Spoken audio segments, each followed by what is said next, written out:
Emma swirled the ice in her drink, letting the condensation from the glass cool her fingertips. The buzz from the alcohol dulled the edges of her thoughts, making it easier to talk, easier to keep up with the lies she had so carelessly started. "Lucas is usually so thoughtful," she says, forcing a wistful sigh. "He just has a lot on his plate right now." Oliver watched her, his grip tightening around his own untouched drink. She wasn't even good at lying. The way she spoke about Lucas, like she was reading from a script, trying to convince herself just as much as she was trying to convince him. It made Oliver's stomach turn. What the hell had he been doing all these years? He had built her up in his mind as this unattainable dream, this soft, distant light that he could never quite reach. He had spent too long picturing her as kind, as sweet, as someone worth pining over. But now, sitting here, watching her dodge reality, watching her ramble about a fake relationship with a guy who had just ditched her, he didn't see anything special anymore.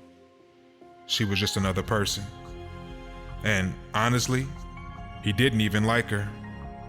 Emma finished the last of her food and signaled the bartender for another drink, not once looking in his direction or offering so much as a thank you for the meal that he had just paid for twice. Oliver felt something inside him snap, not in anger towards her, but at himself. For years, he had let himself believe she was different. What a joke.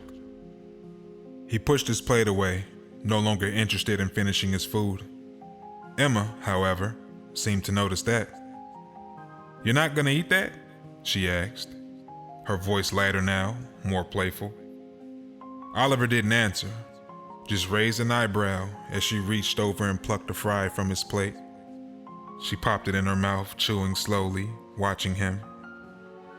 And then she did it again. Something in her demeanor had shifted. Was she flirting now? Oliver almost laughed. Had she forgotten about the whole "Lucas is my perfect boyfriend" story she had just tried so hard to sell? He let her steal a few more fries, let the moment stretch just long enough for his irritation to settle, before finally pushing back from the bar. "I just came out for a quick bite to eat," he said evenly, reaching into his wallet.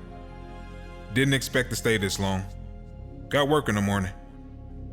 Emma blinked, caught off guard by the sudden shift. "Oh."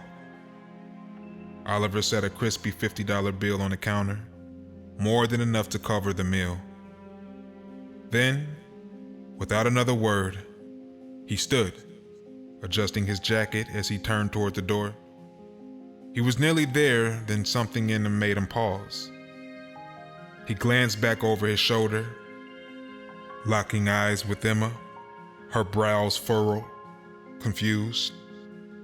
Oliver let out a quiet breath, then said, voice calm, measured, "Goodbye, Emma. I'm glad I finally got to meet you." And then he walked out the door. Emma sat, frozen, watching him disappear into the night. Her mind started to race. Wait, how the hell did he know my name?